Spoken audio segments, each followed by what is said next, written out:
नमस्कार साथियों, आज है 23 मई 2020 दिन शनिवार। मैं अपने चैनल मिशन ऑफ डे पर आपका बहुत बहुत स्वागत करता हूं। आप इस चैनल को सब्सक्राइब कर विभिन्न प्रतियोगी परीक्षाओं से संबंधित लेटेस्ट वीडियो पा सकते हैं। तो चलिए चलते हैं आज के प्रैक्टिस सेट के प्रथम प्रश्न की ओर। आज का प्रथम प्रश्न है, भारत के भीतर एक स्थान से दूसरे स्थान पर जाकर श्रम करने वाला प्रवासी मजदूरों की संख्या क्या है? ऑप्शन है लगभग 25 करोड़, लगभग 35 करोड़, लगभग 45 करोड़ या लगभग 55 करोड़।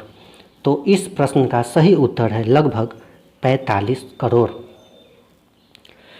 2011 के जनगणना के अनुसार भारत के भीतर एक स्थान से दूसरे स्थान पर जाकर श्रम करने वाले मजदूरों की संख्या लगभग 45 करोड़ है। अब दिमाग में सवाल आता है, यह संख्या बिहार में कितना है? तो बिहार में यह संख्या 1.25 करोड़ के लगभग है। वहीं भारत से अन्य देशों में प्रवास करने वाले भारतीयों की संख्या लगभग 2 करोड़ है। इस तरह प्रवासियों की संख्या के मामले में भारत विश्व में शीर्ष स्थान पर है। तो वहीं दूसरा स्थान मैक्सिको को और तीसरा स्थान चीन को मिला है। अब दिमाग में सवाल आता है, प्रवासी दिवस मनाया कब जाता है? तो यह 9 जनवरी को मनाया जाता है। 9 जनवरी 1915 को महात्मा गांधी दक्षिण अफ्रीका से भारत वापस लौटे थे। तो इस तरह हमें इस प्रश्न से इतना जानकारी मिलता है। तो चलिए चलते हैं दिन के दूसरे प्रश्न की ओर।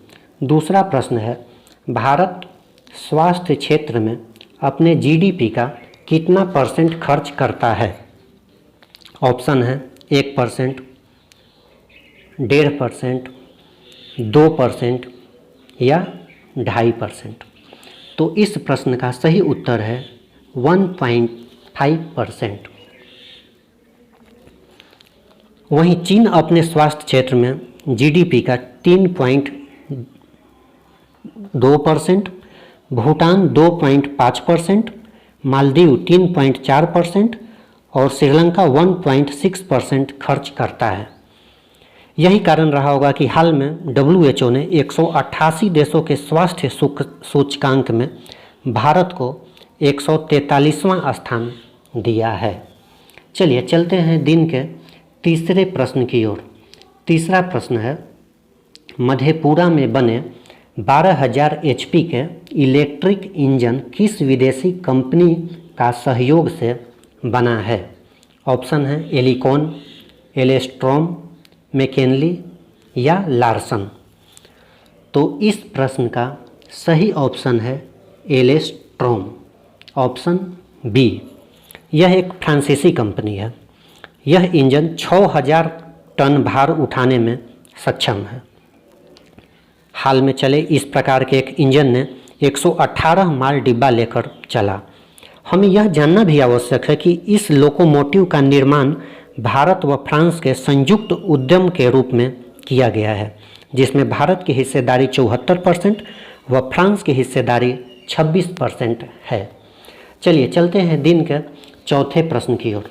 चौथा प्रश्न है, विशाखापट्टनम में हुआ दुर्घटना किस गैस के रिसाव से हुआ? ऑप्शन इस प्रकार हैं, sulphur gas, सारीन gas, styrene gas या ब्रोमाइड गैस। तो इस प्रश्न का सही उत्तर है option C, styrene gas. Andhra Pradesh के विशाखापट्टनम में यह दुर्घटना एलजी पॉलीमर प्लांट में स्टीरीन गैस के रिसाव से हुआ। यह गैस प्लांट से 3 किलोमीटर के दायरे तक फैला। यह गैस फेफड़ों की मांसपेशियों की चलन प्रक्रिया को पूरी तरह रोक देता है, जिससे व्यक्ति की मृत्यु तक हो सकती है। अब दिमाग में सवाल आता है, आंध्र प्रदेश के तत्कालीन मुख्यमंत्री कौन हैं? तो YS जगन मोहन रेड्डी आंध्र प्रदेश के CM हैं और विश्वा भूषण हरिश्चंद्रन यहाँ के राज्यपाल हैं। अब चलते हैं दिन के पाँचवें प्रश्न की ओर। पाँचवा प्रश्न है, नियाग्रा जलप्रपात किस नदी पर है? ऑप्शन है कोलोराडो नदी, मिसिसिपी नदी, सेंट लॉरेंस नदी, जम्बेजी नदी। तो इस प्रश्न का सही उत्तर है सेंट लॉरेंस नदी। यह उत्तरी अमेरिका की एक बड़ी नदी है जो ग्रेट लेक्स को अटलांटिक महासागर से जोड़ती है। चलिए चलते हैं दिन के छठे प्रश्न की ओर। छठा प्रश्न है, वह कौन लेखक था जिसने 1857 के विद्रोह को स्वतंत्रता का प्रथम युद्ध कहा? ऑप्शन है अशोक मेहता, आर.सी. मजूमदार, एस.एन. सेन या वी.डी. सावरकर। तो इस प्रश्न का सही उत्तर है वी.डी. सावरकर। इस विद्रोह की शुरुआत 10 मई 1857 को मेरठ से हुआ। इस समय कंपनी के 2,32,224 सिपाहियों में से करीब आधे सिपाहियों ने अपने अपने रेजिमेंटों को छोड़ दिया था। बिहार में इस विद्रोह का नेतृत्व जगदीशपुर के जमींदार कुंवर सिंह ने किया।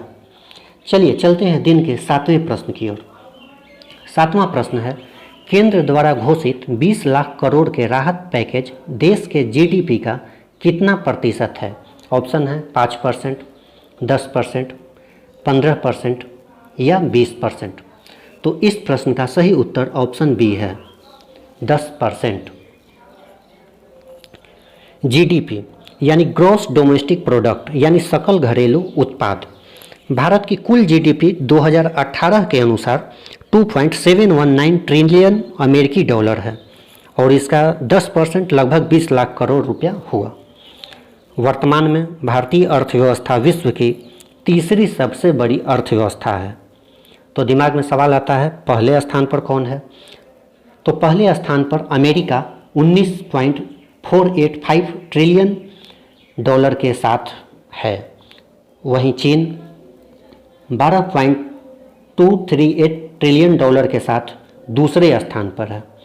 इस तरह इस प्रश्न से हमें इतनी जानकारी मिलती है। चलिए चलते हैं दिन के आठवें प्रश्न की ओर। आठवां प्रश्न है, बेल्जियम की पहली महिला प्रधानमंत्री कौन बनी हैं? ऑप्शन है Sophie Wilms, Tim Batt, Maria Braun या सैली विल्स। तो इस प्रश्न का सही उत्तर है सोफी विल्म्स।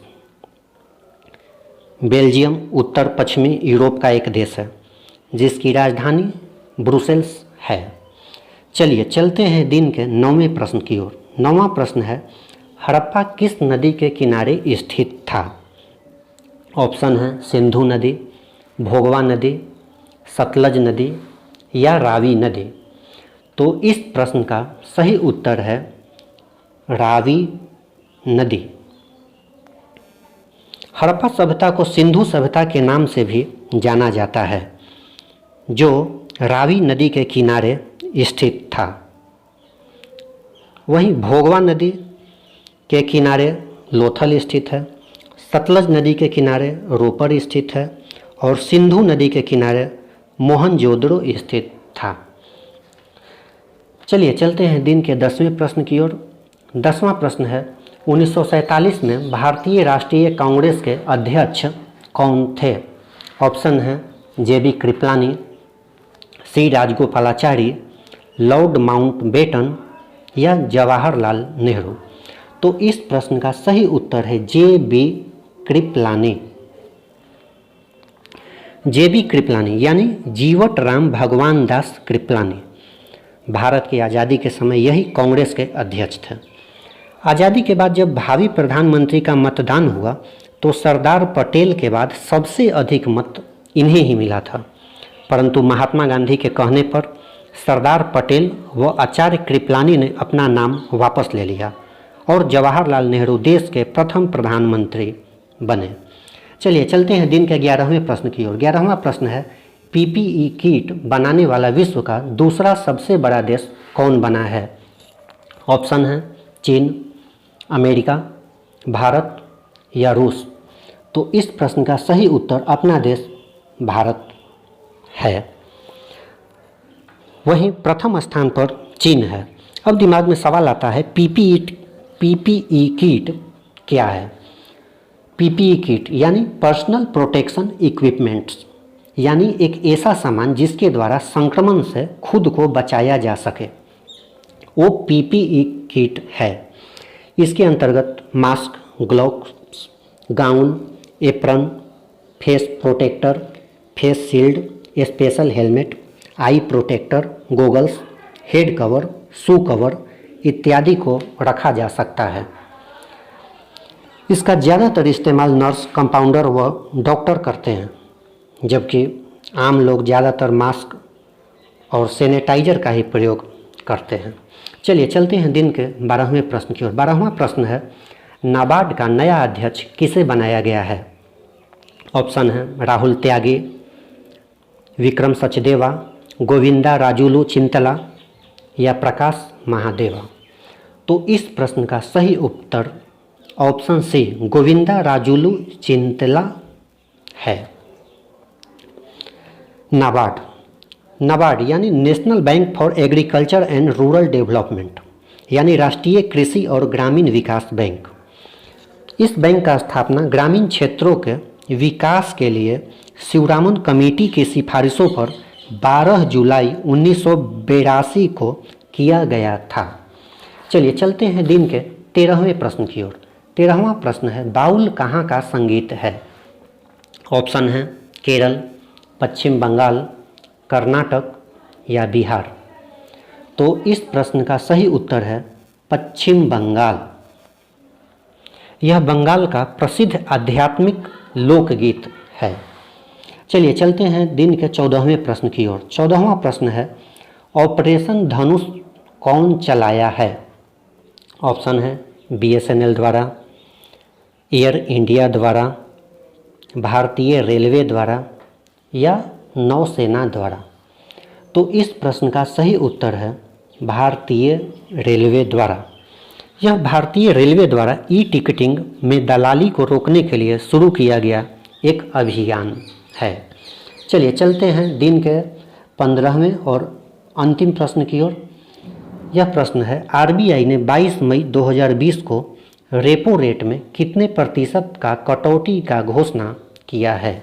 ऑप्शन है 0.3%, 0.4%, 0.5% या 0.6%। तो इस प्रश्न का सही उत्तर है 0.4%। पहले रेपो रेट 4.4% था, जो अब 4% हो गया है। वहीं रिवर्स रेपो रेट को भी 3.75% से घटाकर 3.35% कर दिया गया है। अब दिमाग में सवाल आता है, रेपो रेट व रिवर्स रेपो दर क्या है? तो रेपो रेट यानी रिपर्चेज रेट या कहें तो रिपर्चेज एग्रीमेंट, यह आरबीआई द्वारा अन्य बैंकों से वसूला जाने वाला ब्याज दर होता है। इस व्यवस्था से बाजार में नकदी का प्रवाह बढ़ता है। वहीं रिवर्स रेपो दर यानी जब दिन भर में कार्य के बाद बैंक बचे पैसे को आरबीआई के पास रख देते हैं और इस रकम पर जिस दर से आरबीआई बैंकों को ब्याज देता है वही रिवर्स रेपो दर कहलाता है। अब चलिए चलते हैं पिछले प्रश्न के उत्तर की ओर। मैंने आपसे पिछला प्रश्न पूछा था, जारवा कहाँ की जनजाति है? ऑप्शन था लक्षद्वीप, अंडमान निकोबार, त्रिपुरा या गंगटोक। तो इस प्रश्न का सही उत्तर था option B, Andaman Nicobar.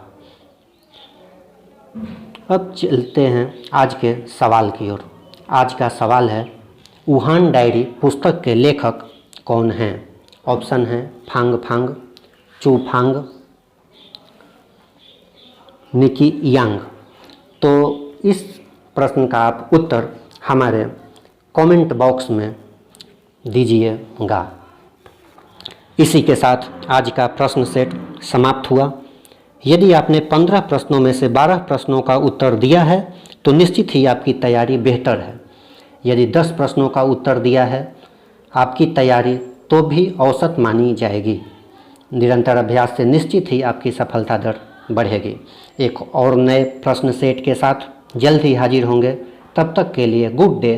Thanks to watching my channel.